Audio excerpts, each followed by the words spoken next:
Então vamos aproveitar então fechar os olhos, com a palma da mão para cima, recebendo toda essa graça, todo esse amor, todo esse amparo do nosso querido Mestre, agradecendo a Ele por sempre estar conosco, nos protegendo, nos amparando, nos amando. E que possamos neste dia receber, né, e refletir essas palavras que o nosso palestrante irá administrar no dia de hoje, tá? E podendo levar isso para suas casas, todas essas energias que vocês aqui estão recebendo, todo esse amor, todas essas bênçãos, tá? E que possamos sim termos um excelente domingo e um feriado maravilhoso, principalmente neste dia. Muito obrigada, Senhor, por todo sempre. Que assim seja. Que assim seja. Obrigado. De nada. Boa tarde, pessoal. Tudo bem? Boa tarde. Nós vamos falar de Espiritismo. E falamos de Jesus, não é? Eu gosto sempre que alguém faça a oração, porque na oração já se comenta aquilo que a gente inspira muitas vezes para conversar, e ela disse muito bem, administrar palavras que não são nossas. É administrar palavras que foram ditas por Jesus na nossa terra, abençoada, criada por Deus e também administrada por Ele, que é um co-criador, irmão mais velho nosso, e que nos deu o caminho, a verdade e a vida de uma maneira exemplar. Como tentou e quase conseguiu, né, o Chico Xavier em sua jornada longa de transformação das energias negativas em amor, em paz e sabedoria. O que é muito difícil para o espírito ainda convulsionado pela falta de esperança, numa moral segura de que o amor vale a pena, pela falta de certeza da imortalidade da alma, porque individualiza a ética e transforma então o conceito de fazer o semelhante o que dele gostaria de receber, de acordo com a sua própria conveniência, de acordo com o seu orgulho, de acordo com os seus interesses pessoais, que na maioria das vezes são egoístas, não são éticos.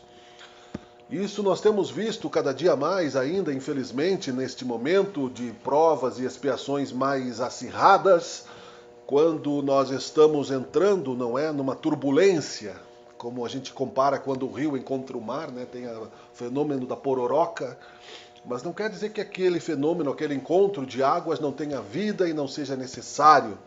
Não quer dizer que a tempestade não seja necessária. Como disse Jesus, é necessário que venha o escândalo, mas ai daquele por quem ele vier.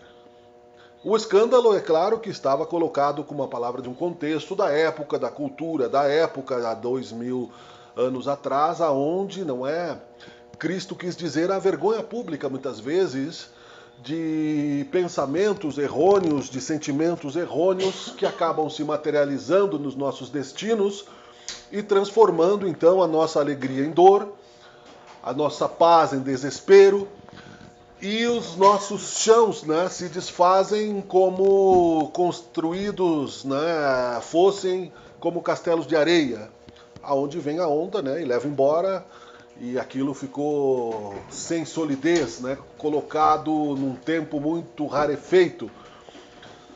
O Espiritismo é uma doutrina simples, para qualquer um compreender, de acordo com a sua boa vontade, mas tem uma questão no Evangelho segundo o Espiritismo que é muito interessante, que é a maturidade do senso moral, que é exatamente, não é, a escolha que nós fazemos em refletir sem preconceitos diante das questões que nos são postas, de que a vida continua de uma maneira tão real quanto ela é neste plano ao qual eu cito sempre aqui, nós estamos vivendo agora.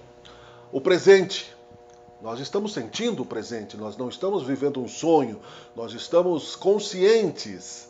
A consciência, que é o enigma de muitos filósofos quando se fala da origem da consciência, que não querem aceitar um ser superior aos seus próprios intelectos muitas vezes e então passam a criar, não é, narrativas diversas, com palavras diversas, com argumentos diversos, mas para justificar a sua própria dúvida do que certezas. Certezas da imortalidade da alma hoje, e sempre foram, porque Deus não nos largaria, não é, num labirinto, numa estrada sem direção, como Pai, como Criador, sem um destino, sem amor. Nos foram dadas desde que nos tornamos razão. Desde que saímos dos reinos minerais, vegetais, animais, que também têm a proteção dos espíritos coletivos, que recebem então o amor de Deus, e ganhamos razão, consciência. Ao ganharmos consciência de ser, de existir, de pensar e de saber quem somos, nós, assim como a criança, não é? Quando ela passa a ter memória sobre si mesma depois de uma certa idade, ela entendeu que ela existe, ela entendeu que ela tem ação e reação naquilo que ela faz. Os nossos próprios irmãos mais velhos, orientados por Deus, nos deram o selo da consciência divina gravado nas nossas memórias espirituais para que nós pudéssemos então ter um código de imortalidade, de vida, de experiência, de jornada evolutiva que nos desse motivação para transformar a nossa vida para melhor numa atração evolutiva constante na direção do perfeito, que é Deus. Sede perfeitos como perfeito é o vosso Pai que está no céu, disse Jesus, no sentido de que é impossível assumir, não é, a pele da ovelha quando somos lobos, ou seja, vestir uma fantasia de perfeição. A perfeição é um processo. Neste processo, como Deus é amor e liberdade, acima de tudo liberdade consciente, Ele permitiu que cada um, segundo suas obras, pudesse então continuar a sua jornada evolutiva, expandindo-se de acordo com este código de amor divino, que é a centelha divina, o eu superior, o selo da divindade que nós temos e que nos mantém conscientes. E que permite até que neguemos esse Deus, inclusive, quando não conseguimos entendê-lo plenamente e ele não nos abandona mesmo assim. A partir disso, no conceito que Jesus disse amar a Deus sobre todas as coisas e ao próximo como a si mesmo, já estávamos, portanto, andando nas reencarnações do passado, muitas e muitas e muitas vezes acertando e errando neste processo de transformação, de crescimento. E Jesus então veio num contexto, num mundo que já não era primitivo, mas era um mundo de provas e expiações, como é até hoje, depois que nós vamos ter um mundo em regeneração, depois um mundo feliz, depois um mundo angelical, numa visão de tempo que está no Evangelho segundo o Espiritismo, bem no início, pelo espírito filósofo Sócrates, que diz, né, que o ponto de vista é que nos muda a consciência à medida que nós observarmos as nossas dificuldades num ângulo maior de tempo e espaço do que uma única encarnação. De que nós entenderemos, então, não é que uma única encarnação que nos limite como uma régua não representa a eternidade, não representa o infinito, não representa o conceito absoluto de paz e de perfeição, porque não seria nem possível matematicamente, não é, a não ser por um milagre divino, que nós nos transformássemos de seres imperfeitos e seres que erraram, que corromperam, que muitas vezes transformaram, não é, as pérolas em pedras. Por isso Jesus dizia que aquele que não estava pronto não conseguiria ouvir, não teria maturidade do senso moral para entender, não teria sofrido o suficiente pelas mazelas do seu próprio orgulho para encontrar então o caminho, a verdade e a vida, que é o nosso Pai Criador, nas direções de felicidade ao qual nós estamos designados naturalmente a desejar, mas não por imposição. É cada um segundo as suas obras. Explicar isso para um materialista, portanto, é um desafio absurdo. Jesus então dizia, né, não adianta você insistir numa pessoa que não quer realmente aceitar. E quando ele citou aos apóstolos, né, que se chegasse em determinada cidade para pregar a verdade que eles compreenderam, não por fantasia, Não como dizem os filósofos hoje ainda, muitos, né, de que a religião é uma projeção cultural. Eu vi isso essa semana, né, do Luiz Felipe Pondé no programa Linhas Cruzadas, que tem no YouTube, mas passa na TV Cultura, que é a religião uma projeção da nossa mente, que a religião é uma necessidade, que nós criamos Deus para nos consolar e passamos então a viver nesta ilusão, não é, sem solução prática, moral e ética para as nossas dores e para os nossos problemas. Isso é um direito que ele tem de falar, uma leviandade, inclusive, não é? Ao considerar-se que existem provas científicas e matemáticas e químicas dos mundos além da carne que comprovam então a religião científica, quando o Espiritismo coloca lá no seu início ciência, filosofia e religião, através, não é, dos estudos que Allan Kardec traz para este plano, pela ferramenta da mediunidade, que é um sexto sentido que todos nós temos e que nos dá como antena a possibilidade de intercambiarmos esta existência através de intuições, através de sonhos, através de acontecimentos que nós colocamos ao acaso e que vai amadurecendo. Assim como nós não nascemos já com o dom da oratória quando éramos homens das cavernas, assim como as nossas próprias mandíbulas vão se desenvolvendo, a nossa visão vai se tornando mais aguda. Usamos, é claro, ferramentas tecnológicas criadas que ampliam isso, mas tudo isso está no espírito e, portanto, a cultura criada para este filósofo que diz que a religião é uma ilusão é uma amargura, eu diria, né? Porque eu estaria extremamente preocupado com a minha própria sanidade mental se eu não acreditasse na luz de Deus, que a vida continua e que a ética, né? Ela existe, ela não é também uma convenção social, né? Não é apenas uma questão de educação. Porque numa outra entrevista ele diz também, né, ao mesmo, ele é muito inteligente, tudo bem, né, muito culto, um outro entrevistador. Como é que o entrevistador perguntou para ele, como é que tu faz, como é que tu cria a tua própria ética? Né? A pergunta foi assim, a resposta, né, não importa tanto, mas a pergunta mais, nós não temos o direito de criar uma própria ética. Quem somos nós para criarmos uma própria ética, né, que passa a ser relativa então aos meus interesses?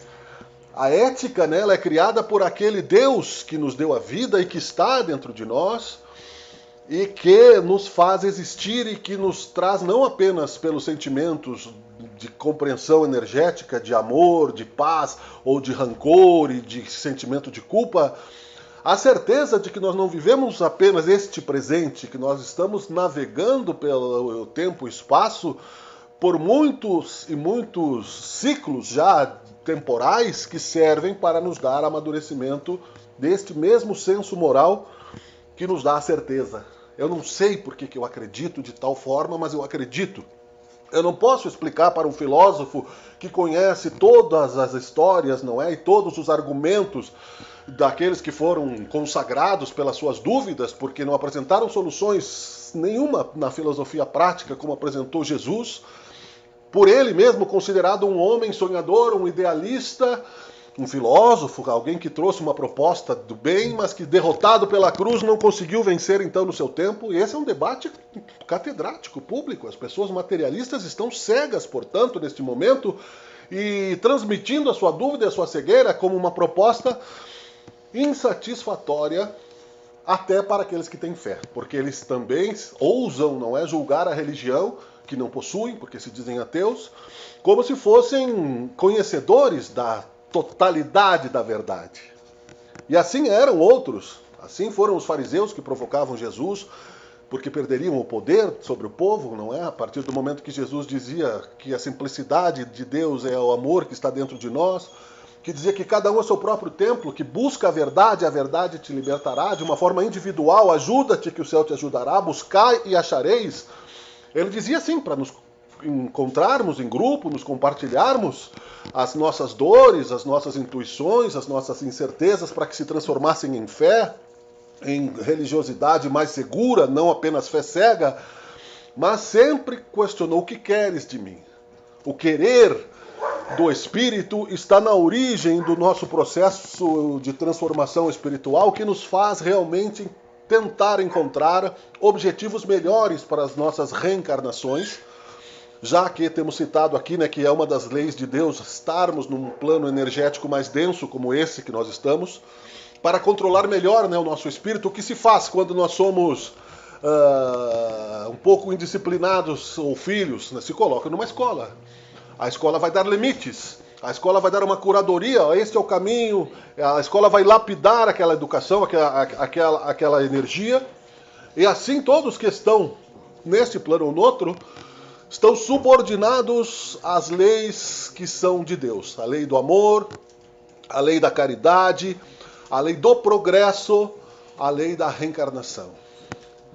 O materialismo não explica. O Leon Denis, que é um filósofo espírita que seria, caso o Allan Kardec, né, não conseguisse completar o seu processo de codificar a doutrina espírita no século XIX na França, teriam outros assessores, né, enviados pelo plano espiritual, e um deles é um filósofo, Leon Denis, que escreveu intuitivamente um dos livros dele, é o Cristianismo e o Materialismo, não é?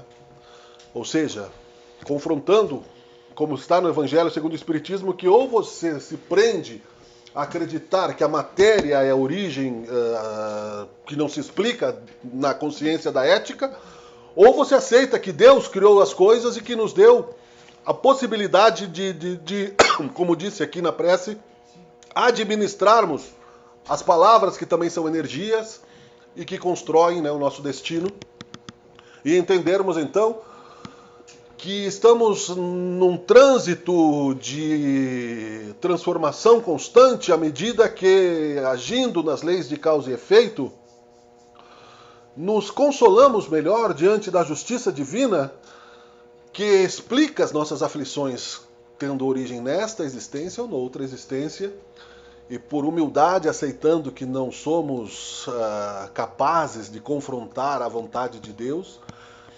Temos o direito, é claro, né, de questioná-la. Eu acho que sem o direito de questionarmos não teríamos convicções seguras de que realmente, né, é possível compreender Deus perguntando para ele quem é Deus, que foi, aliás, a primeira pergunta do Livro dos Espíritos que Allan Kardec fez. Quem é Deus? A inteligência suprema, o Criador do universo.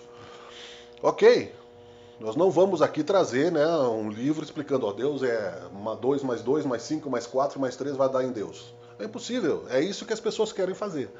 Então ele colocou, se compreende a natureza, né, da causa pelo efeito que ela gera. Nós vemos um universo cada vez mais infinito, cada vez mais organizado, cada vez mais estável. Assim como Artemis viajou à Lua e nós vimos lá um montão de crateras, não é, dos asteroides que batem na Lua porque não vem para a Terra, porque a Lua é como se fosse um anteparo, né? Não é por acaso que o magnetismo da Lua está posto, que a Terra está posta, não é por acaso que que estamos aqui organizados, sentados. E se nós negamos a realidade contínua do outro plano de uma luminosidade que não soubemos medir, poderíamos, se alguém cego chegasse aqui e não enxergasse esta sala, ele não acreditaria que a parede é pintada de tal cor, que existem tantas cadeiras. Ele precisa ser como São Tomé, crer tocando, não é? Senão ele não acredita. Cada um segundo as suas obras. Jesus respeitou a esses também. Respeitou a violência ao qual ele foi vítima. Deus poderia nos impor a religião e a fé.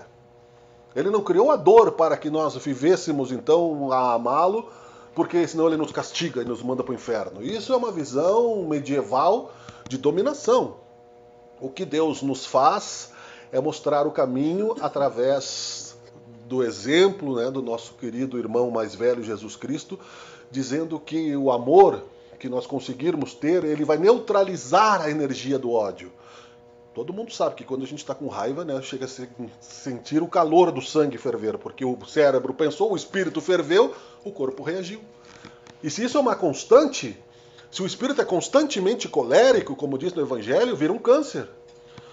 Se eu estou constantemente, ao invés de irradiar amor, eu estou irradiando ódio, né? É igual eu pegar uma estação de rádio, como fizeram os nazistas na Segunda Guerra Mundial, né, e pregar, então, né, o racismo, pregar, né, a violência, pregar, não é?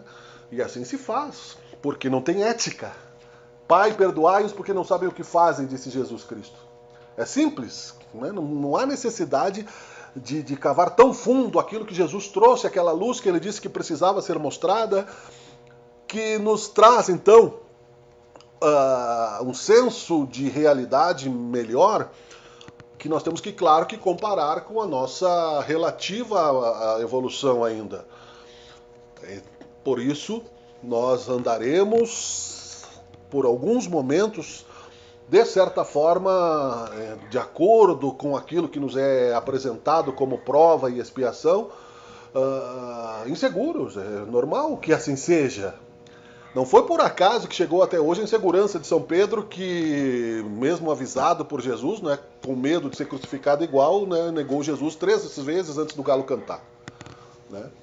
Jesus sabia e não condenava Pedro, porque até o trabalho de Jesus estaria comprometido se caso Jesus insistisse que o São Pedro fosse crucificado, porque ele foi um dos pilares da construção do cristianismo nos primeiros 300 anos, e se ele tivesse sido crucificado na mesma noite, alguém teria que assumir aquele serviço. Não é? Não que não tivesse, né? Aí é tudo uma questão de tempo, de cálculo matemático do processo de amor que Jesus nos deu, que inclusive mostrou aparecendo depois do seu corpo estar sepultado como espírito, mostrando que existe vida espiritual, que é possível o espírito se materializar e aparecer na nossa frente, possível ser tocado. Ele disse para Madalena para não tocá-lo, porque ele tinha descido aos umbrais inferiores e estava, portanto, impregnado de energias inferiores dos irmãos densos que lá estavam, para avisar que o tempo estava no fim, que eles deveriam se regenerar, porque senão teriam que continuar sua evolução pelo mal que estavam semeando noutra estrela, noutra esfera. Isso está na Bíblia, não foi o Espiritismo que inventou. Né? Desceu Jesus ao 7º nível dos infernos, conversou com os dragões, espíritos que se colocam na posição de deuses absolutos da vida e da morte, quando isso só está sob a organização de Deus. Seja feita a vossa vontade, disse Jesus. Só o amor é possível para nos consolar. E a justiça divina, que é difícil para nós aceitarmos, mas quando nós não temos, então, a incerteza, quando nós não temos a insegurança sobre o amor de Deus, quando nós entendemos que esse Deus é Pai, quando nós entendemos que nós não somos vítimas de nada e nem de ninguém a não ser de nossos próprios atos, quando nós compreendemos que eu não posso fazer uma ética relativa à minha própria vontade, que a maior parte do tempo, como eu disse e repito, é passional, ela está de acordo com o meu desejo de conquista, o meu desejo imperialista, o meu desejo de libido descontrolada, o meu desejo, né, tanto que nós vemos, né, os 7 níveis de consciência que Allan Kardec explicou no Livro dos Espíritos, de espíritos que são homens e mulheres desencarnados, capazes, né, de trazer ilusões e mentiras sobre si mesmos. O Allan Kardec colocou que os mais difíceis são os demagogos, os hipócritas, porque sabem que estão mentindo, mas mentem deliberadamente, né, com objetivos pequenos, e não sabem o que fazem. Mas são os piores e muitas vezes os mais conhecedores das questões estruturais da porta estreita, que é a felicidade estável que, quando cansarmos de sofrer, nós vamos tentar encontrar. A justiça divina, ela é tudo aquilo que nós vemos na natureza, e se não conseguimos ver na natureza a obra de Deus, somos também cegos, não é? Somos surdos, somos incapazes de perceber na beleza de uma planta, na transformação energética do sol, no alimento, na nossa própria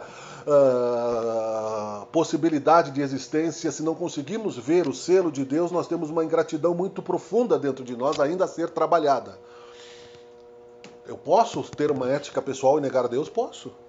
Agora não quer dizer que quando eu chegar lá, no plano espiritual, isso não vai me ser relatado, né, como um trabalho perdido, como construções negativas, e que eu vá receber de acordo com as minhas obras. Eu, particularmente, Miguel Brambila, se tivesse sido um materialista, teria agido como todos aqueles que eu vejo, né, corruptos. Porque o que me mantém, né, longe da culpa da corrupção? O medo, a princípio, e depois o respeito. Né? Primeiro é o medo, vamos ser sinceros, que a gente tem medo de sofrer, de ser pego, né? Estava vendo uma série ontem, né, com os acontecimentos, então tinham segredos lá, e aí a pessoa, depois que os segredos foram descobertos, ela disse, eu estou com vergonha. Mas antes ela não tinha vergonha da família, das pessoas, né? A vergonha só apareceu quando o escândalo se tornou público. Então a nossa consciência no privado é que se relaciona com Deus. Eu não preciso ficar aqui confessando meus pecados, porque o Deus está vendo, Deus sabe o que faz e não está me julgando também por isso, porque Ele é amor, não é? Ele não Também é a própria trajetória da alma, né, que vem galgando, né, erros e acertos, né, até chegar nessa aqui para te ter aquela consciência de que é errado, né? Perfeito, exatamente. Nós testamos, erramos, acertamos, não é? E isso é que nos dá esperança, então. Já que nós conseguimos essa maturidade, se nós conseguimos a maturidade de termos a caridade moral de não julgar o semelhante, não é? É um avanço ainda maior, porque a gente ainda não tem isso. Nós conseguimos, e Jesus disse isso, por que tu aponta um cisco no olho do outro e tu tem uma trave tapando? Isso é pior, né? Então essa liberdade que nós conquistamos através desta compreensão vai além da matéria, mas também não significa pobreza, né? Porque essa pobreza que existe no mundo, essa falta de distribuição de renda, não foi Deus que criou, e não são os pobres que vão ser resgatados apenas, são aqueles que fazem a vontade de Deus, seja rico, seja pobre materialmente, não é?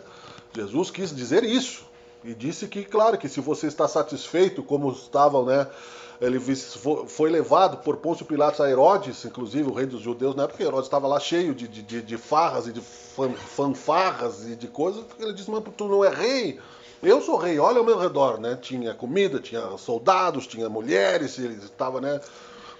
Mas ele disse, meu reino não é desse mundo, né? Aqui não vai sobrar pedra sobre pedra, minhas palavras não passarão, porque a porta é estreita, porque o amor não é tão simples como a gente acha que é. É fácil dizer eu te amo, né? Eu te amo até que você não me traia, até que você, né, não me roube, seja filho também, né? Porque é muito fácil. Você pode ter gente que, tudo bem, vai trocando de relacionamento e deixa pra trás, ou tenta matar, como os feminicídios estão acontecendo hoje em dia, ou se vinga, etc. Não é amor. O amor é incondicional. Jesus não deixou de nos amar pelo mal que nós fizemos a Ele ao negá-lo. Então, para concluir esse consolo espírita, eu quero dizer que nós temos esperança da justiça divina se buscarmos também trabalhar em nós esta relação de amor com o nosso Pai, porque ela não vai nascer por obra do milagre. Ela nasce pela dor que nós enfrentamos muitas vezes, infelizmente, que nós não controlamos, não é? O processo, né, de maturidade do corpo vai nos dando um enfraquecimento físico e nós temos que aprender a ser humildes, vamos depender de outras pessoas muitas vezes, até mesmo que seja do hospital, do médico, do psiquiatra, até desencarnarmos. A fé exige, portanto, um trabalho, né, todos os dias, cada dia que baste o seu mal, disse Jesus. Um trabalho que é interior, que é difícil. Pedir perdão, por exemplo, não é? É difícil, a gente pede perdão às vezes. Hoje eu estou de bom humor, eu pedi perdão. Hoje eu não estou de bom humor, eu vou dizer, não, peraí. Aí você discute, né? Então, quer dizer, nós somos provocados todos os dias para sermos melhores. Se sou materialista, eu vou para a guerra. Se eu sou um ser que acredita no amor, eu não sou a outra face do fracasso, né? Da tragédia que foi colocar Jesus como um derrotado na cruz. Eu apenas sou humilde o suficiente, né, para não pagar o mal com o mal. E eu confio com essa humildade que Deus, na sua justiça divina, não vai deixar impune o meu irmão que fez o mal para mim, sendo que eu não sou, né, o responsável por esta justiça, mas é Deus que é o juiz de todas as coisas, né? Não quer dizer que eu não deva evitar o mal, não quer dizer que eu não deva trabalhar para me proteger das coisas, não quer dizer que eu não tenha dores e sofrimentos, angústias, né, e sentimentos de injustiça. Mas tudo isso é nossa relação com Deus. Nós estamos andando na direção da porta estreita, que é limparmos as nossas energias para um bem maior, para vivermos num mundo em reconstrução depois desse período. Tudo isso Deus está vendo, né? É uma falta de compreensão do sistema divino, da sua administração, achar que Deus não sabe o que está acontecendo na Terra. Depois de toda essa transição de guerras, rumores de guerras, os bem-aventurados serão os mansos e misericordiosos, que voltaremos reencarnados neste planeta para continuarmos o nosso aprendizado, que é esta relação com Deus, e teremos então a possibilidade de sermos felizes. Felizes no mundo em regeneração. Vamos reconstruir, vamos retribuir, né, aquilo que recebemos de Deus sem criar, não é, fortunas milionárias colocadas em países de paraíso fiscal, quando do nosso lado criança morre de fome. Né? É terrível. Né? O pirata faz isso, o materialista faz isso. Seremos mais caridosos, saberemos que tudo é um empréstimo de Deus e receberemos então o paraíso na terra, para continuarmos evoluindo. E o mal será convidado a andar num outro planeta mais convulsionado, de acordo com as suas próprias energias, porque é assim, não é? Se eu ferver a água para colocar a massa, ela tem uma temperatura X. Eu não vou colocar a massa no vinagre. Então as energias são de acordo com aquilo que nós atraímos, de aquilo que nós pensamos. E isso não é uma ilusão filosófica, isso é fato provado cientificamente, inclusive por espíritos materializados como Jesus Cristo. Claro que se nós contarmos isso, né, numa universidade ou para um filósofo, ele vai dizer, não, é mais um doidinho, né? Então, ele vai até nos bater nas costas como se, né, tudo bem, vai lá, meu querido, né? Eu sei. Tudo bem, é um direito que se tem, né? Não há por isso que Jesus fulminou, por exemplo, Nicodemos e outros tantos Herodes, como os trovões queriam, né? Os apóstolos trovões. Nem o Pôncio Pilatos, né? Se tu é rei, por que tu não faz guerra? Onde é que está teu soldado? Ele, se eu fosse deste mundo, meu reino, meu soldado faria guerra. Pelo amor. Enfim. É muito pouco tempo, eu sei, para que a gente possa, como objetivo, para provocar este desejo cultural de que a gente insista no Espiritismo, mesmo diante dos nossos próprios defeitos. Que é nós que vamos nos trair, não são os outros. Porque aí a paz vai ser semeada. Né, e dentro de nós, e a gente vai vencer, e entender então que a gente construindo esse terreno fértil, a gente pode sim tropeçar numa pedra, machucar o pé na hora da semeadura, errar, desistir, chorar, mas recomeçar, jamais abandonar a fé, porque aí a gente vai ter força o suficiente para entender o que Jesus quis nos dizer por amor. Eu penso assim, pelo menos, não é? E entendi o que Chico Xavier disse, que o mal que ele mais temia é o que estava dentro dele. Porque o mal que está no outro não me atinge se eu não mereço, né, que ele me atinja. Agradecendo então a atenção de todos, eu peço humildemente que Deus me tenha dado clareza nesses momentos de divulgação da doutrina espírita, que é a maior das caridades, segundo Allan Kardec e Emmanuel, que se faça para dar a esperança de que a vida continua independente do que estejamos vivendo, que dias melhores virão, que a paz será a nossa herança divina mais cedo ou mais tarde, numa relação de tempo. Muito obrigado, querido Deus. Muito obrigado, Senhor Jesus, aos mentores dessa casa, aos amigos que nos convidam. Que seja feita a tua vontade, abençoe os lares, as nossas angústias, as nossas dores, que tenhamos fé para trabalhar confiante no amor de Deus. Que seja feita a tua vontade, querido Deus, e que assim seja. Muito obrigado.